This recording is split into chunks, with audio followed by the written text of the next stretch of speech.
Bienvenidas, bienvenidos. Esta es una clase sobre perspectiva de género.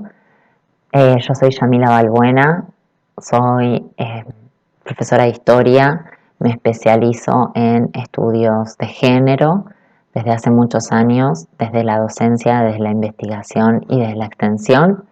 Estoy muy contenta de poder acompañarles en este tránsito formativo a quienes se ocupan de cuidar, pero también de categorizar esos cuidados, ¿no? O de que sean reconocidos como un trabajo. Históricamente, el trabajo de cuidar se ha naturalizado en parte por ser considerado femenino, una tarea que hacían las mujeres como extensión de su condición de posibilidad de maternar. Incluso cuando no cuidaran estrictamente a sus propios hijos o hijas. Esto quiere decir que esa esfera de trabajo, de cuidados, se ha visto siempre o desde hace muchísimo tiempo como un no trabajo. Y por lo tanto, que lo realizaban las mujeres, ¿no? Cuya inserción en el mercado laboral fue bien problemática. Ahora vamos a repasar un poco las razones de esto, pero lo que quiero decir en esta pequeña introducción es que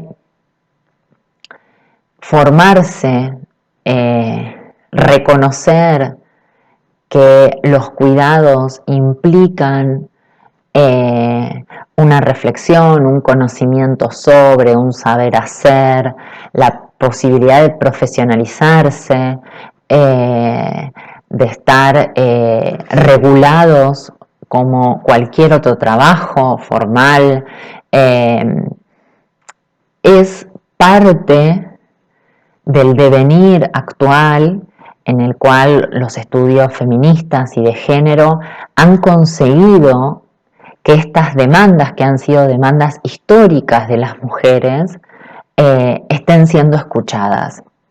Dicho de otro modo, entiendo que esta capacitación también es fruto de la pelea, las luchas, las batallas históricas que las mujeres dieron, porque se les reconociera la dimensión laboral, que hasta este momento fue gratuita, que han hecho para que otros hombres y mujeres se insertaran al mercado laboral, para que niños y niñas sobrevivan, ¿no? Porque el cuidado es fundamental para la vida.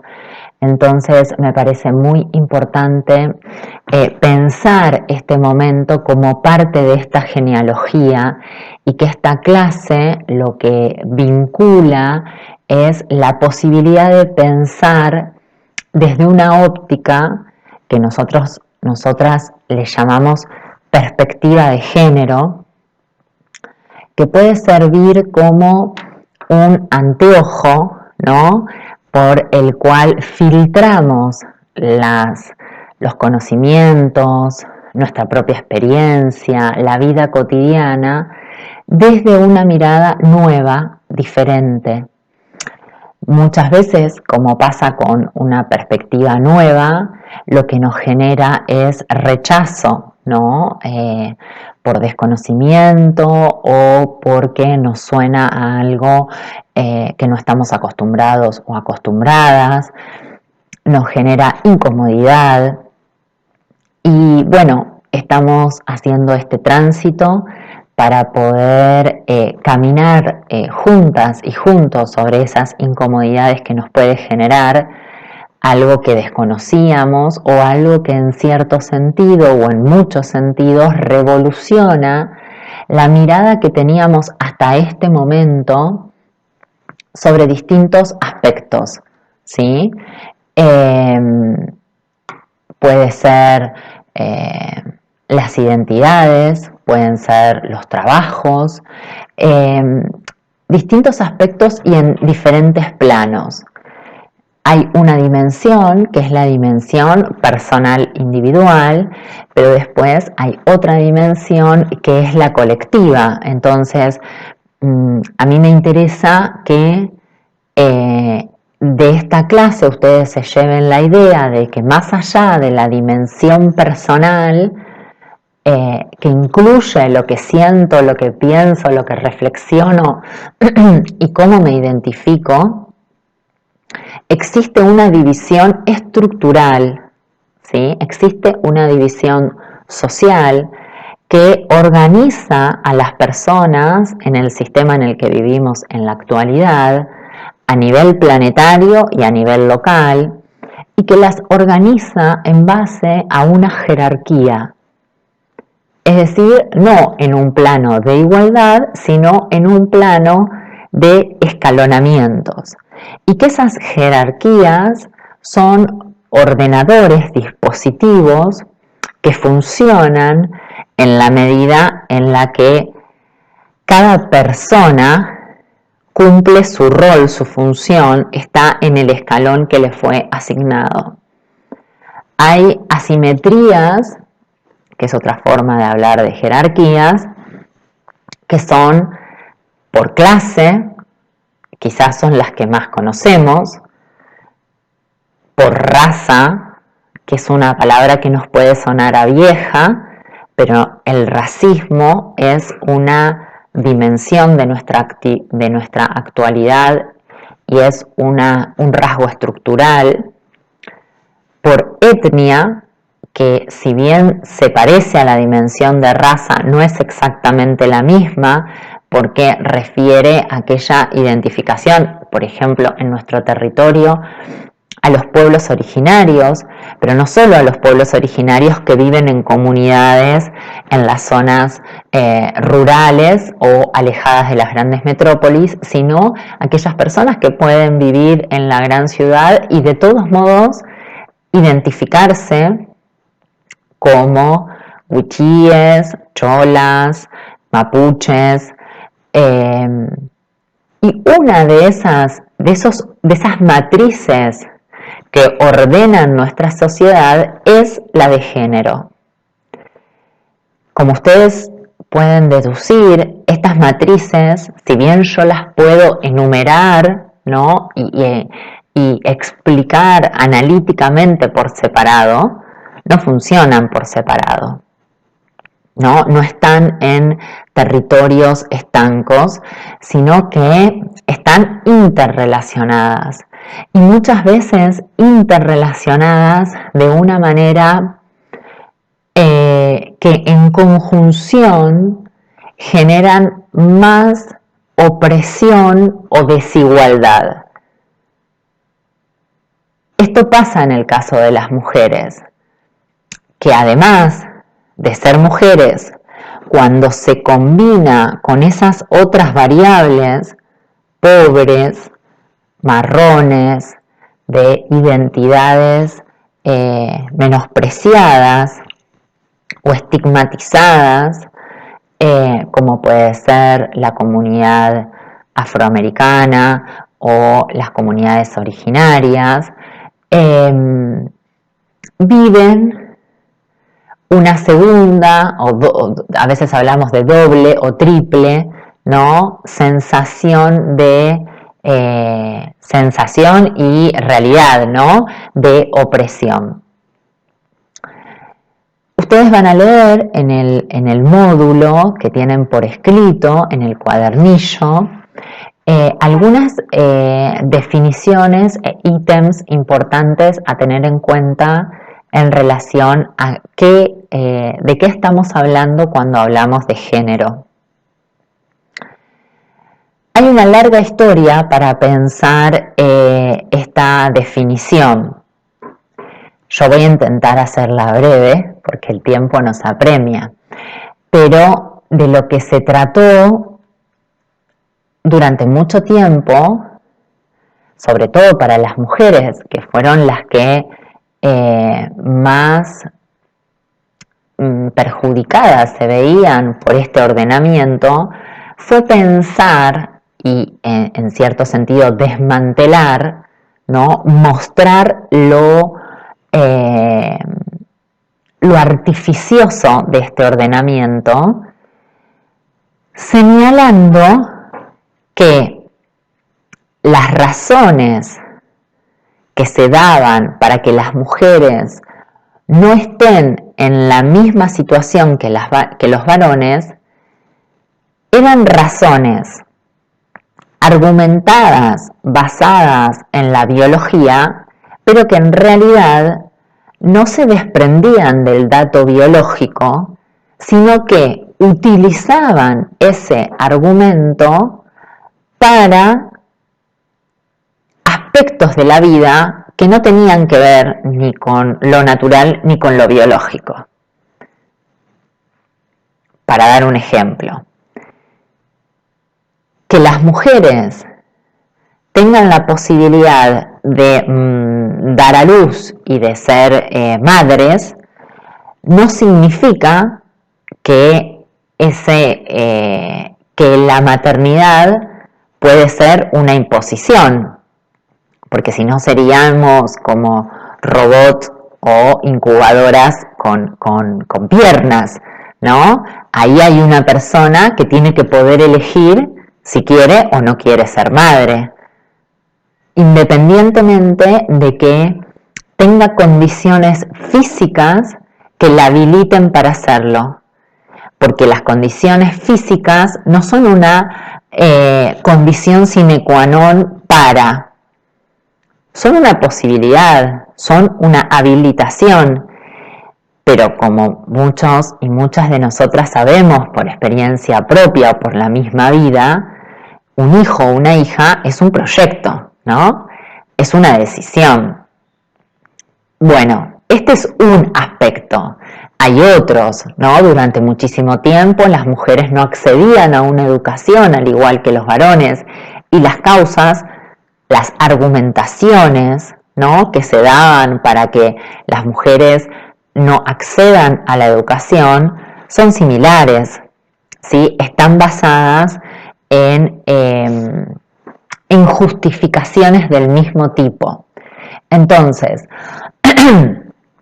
lo que el género busca, ¿sí?, es desnaturalizar aquellos aspectos que históricamente y por fuerza de repetición, sociabilidad, etcétera, consideramos que son del orden de la naturaleza y que están inscriptos en nuestros cuerpos como destino, no como, decíamos antes, como posibilidad, sino como fin último y como meta, y que entonces aquellas personas que no cumplen ese mandato, esa orden que se le impone a ese cuerpo y que por lo tanto están por fuera de la norma, son anormales, estigmatizados, perseguidos, ¿no? No pueden ejercer esa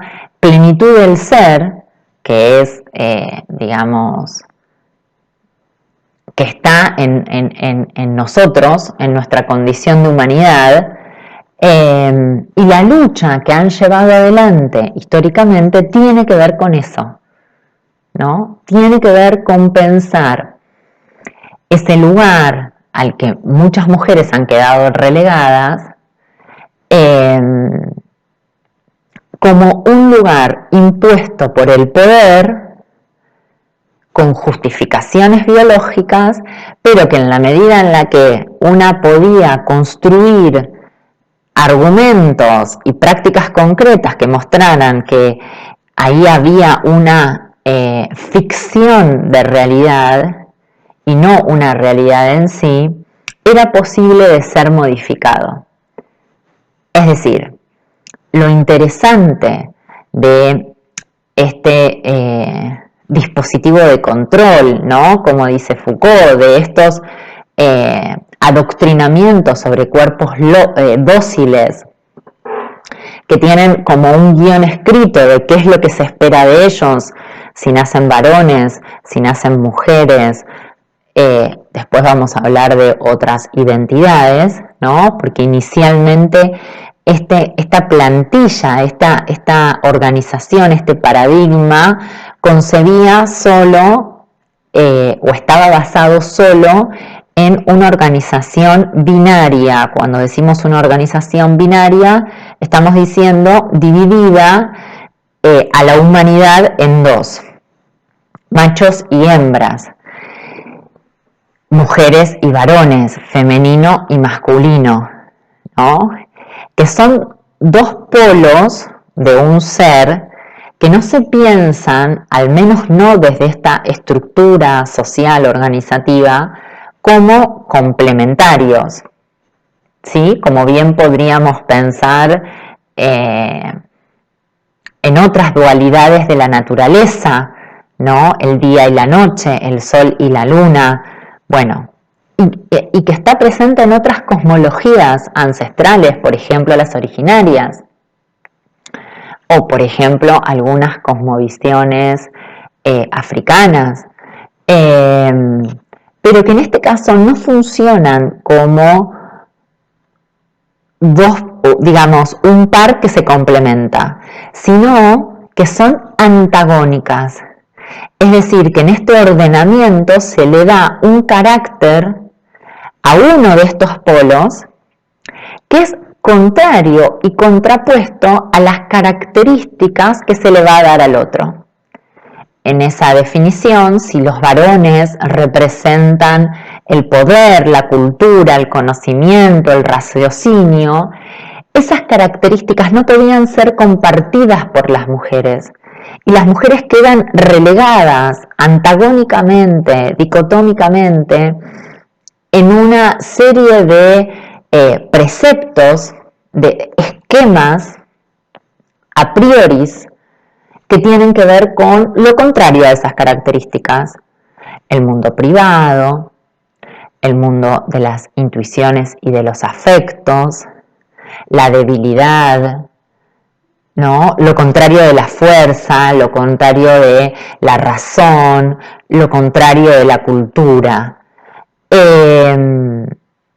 Lo que decía antes era que si bien este panorama puede parecer desalentador, el hecho de que sean organizaciones históricamente construidas, pensadas para ciertos contextos y para que el sistema funcione de acuerdo a ciertas normas y pautas establecidas, entenderlo desde esta visión hace posible y deseable que estas condiciones puedan y deban ser modificadas, porque no están tatuadas en nuestro ADN, no son parte de nosotros.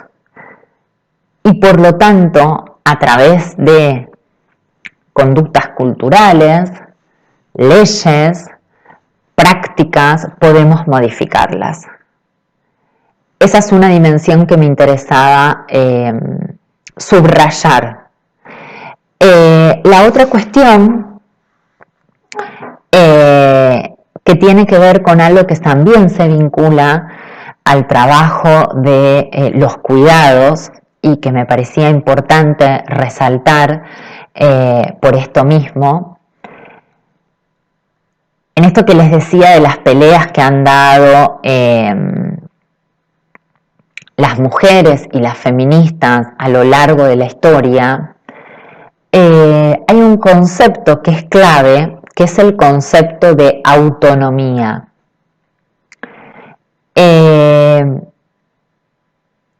Este concepto de autonomía fue una bandera, ¿no? Un reclamo, una exigencia por parte de las mujeres que siempre han sido pensadas en relación a otro.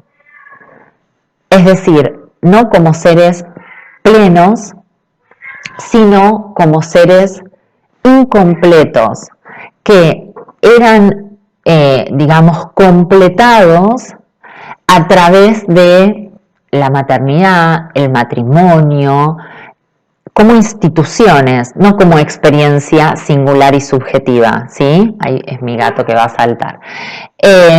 Salí. Como, esto decía, ¿no? Como instituciones. Siempre participa de mis clases en... No puedo, es una cosa que es imposible evitarlo, porque si además lo encierro llora, así que bueno, es una distracción.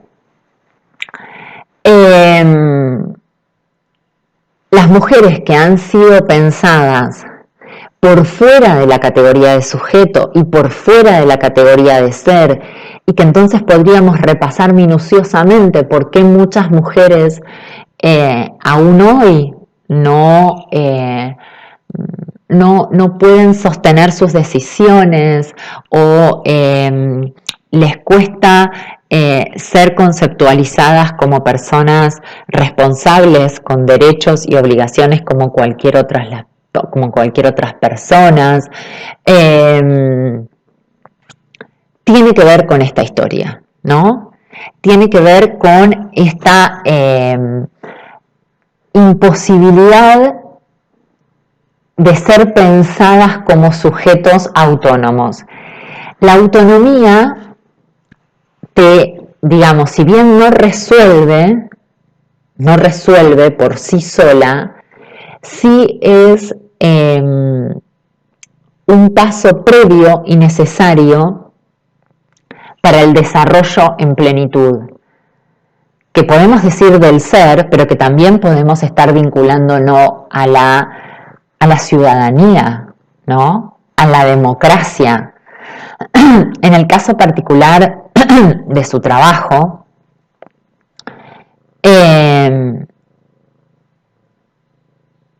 hay una dimensión de los cuidados que tiene que ver con poder acompañar para la autonomía del otro, ¿no? Poder cuidar para que el otro pueda hacer por sí mismo aquello que puede y estar acompañado en aquello que no puede.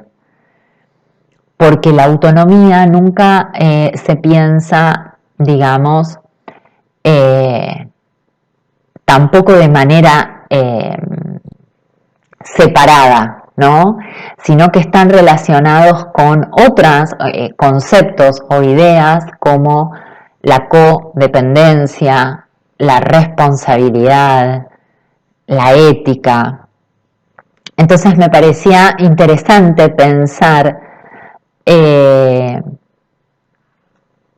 que son aspectos que están vinculados, ¿no? Las mujeres accedemos masivamente al mercado de trabajo, un mercado laboral que siempre fue hostil al ingreso de las mujeres, ¿sí? Que fue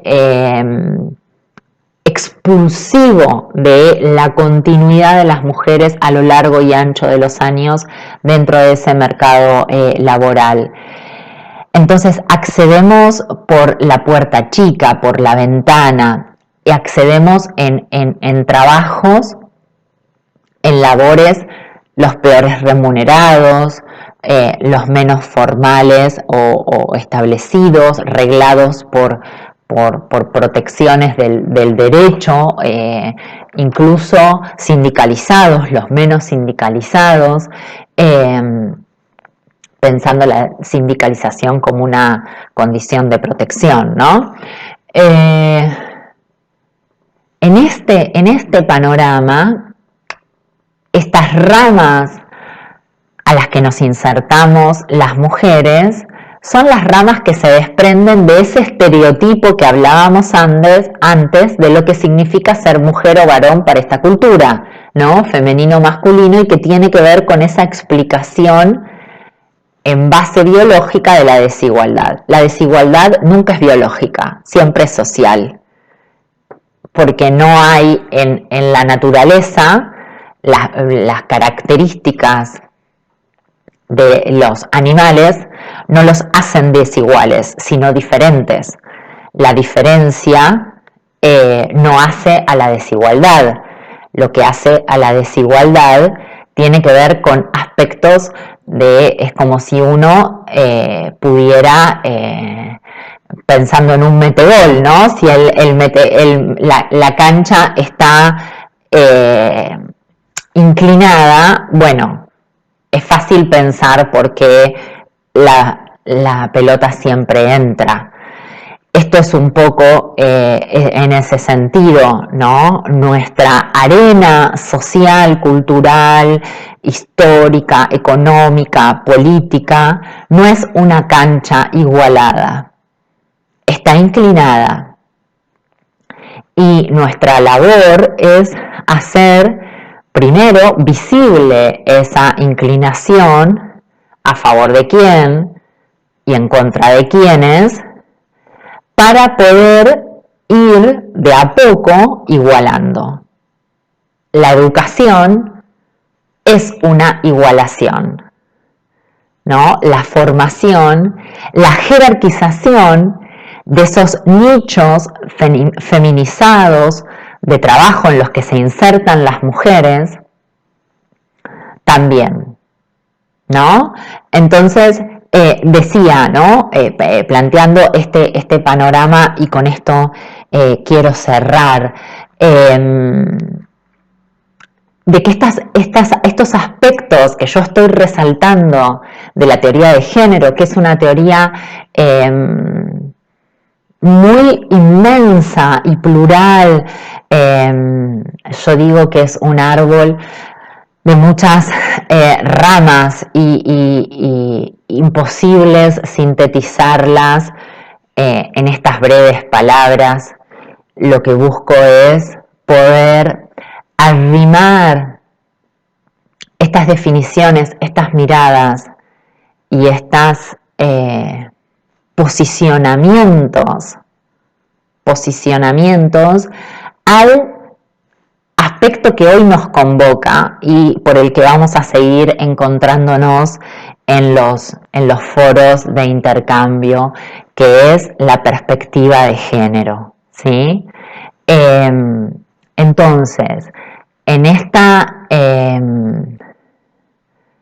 digamos, como particularización que estoy haciendo de estas ideas en función del rol social que ustedes tienen y van a tener acreditados por la universidad en el desarrollo de sus funciones como trabajadores y trabajadoras del cuidado, me interesa que, al menos si bien no los hemos profundizado, sí les quede como como signos de pregunta, como puntas para seguir pensando cómo el trabajo, las mujeres,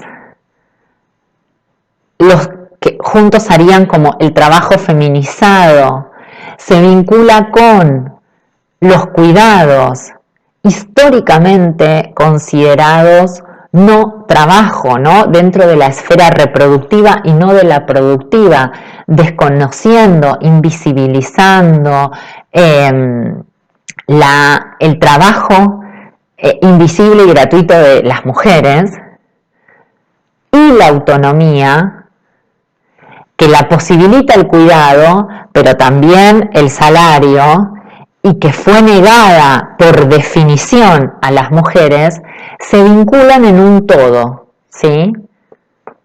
De manera múltiples y complejas.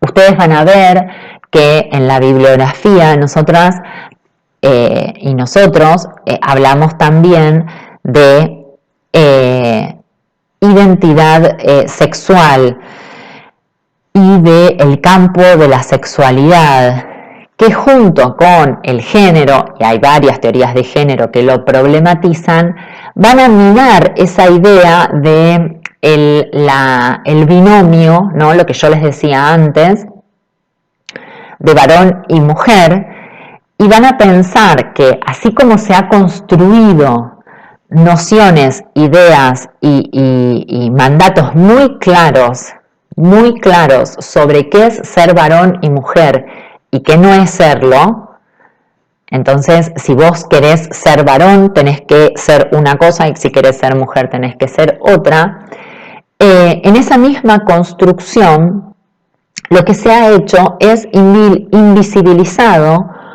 otras identidades que no están en esta composición, pero que existen y que a las que también se le aplica esta idea de norma a norma, ¿no? Dentro del orden social. Entonces vamos a ver que hay lesbianas, homosexuales o gays, trans, ¿no? El abanico de las identidades trans incluyen a las travestis, las mujeres trans, los varones trans, a la transexualidad, a personas que no se identifican en este binomio, como decíamos antes, ni como varones ni como mujeres, entonces no son personas no binarias, ¿no?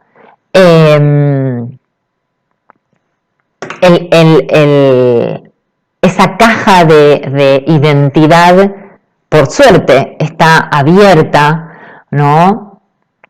En parte representa una variedad que tiene que ver con esta idea de poder pensar la identidad como una construcción y de construirla de acuerdo a lo que una siente y no de acuerdo a esos mandatos establecidos. Pero sobre este colectivo en particular es sobre hoy lo que más pesa en términos de discriminación, opresión, exclusión, invisibilidad, violencia. Y también es un alerta para todos nosotros como contemporáneos de qué está pasando, ¿no? Con estas vidas, con estas personas, con estas identidades, y qué nosotros, nosotras podemos hacer para que efectivamente se cumplan, ¿no? Los derechos que las protegen como personas. Eso muy brevemente, pero no quería dejar de mencionarlo porque a veces en la historización una habla de las mujeres porque efectivamente han sido una referencia central en la lucha y en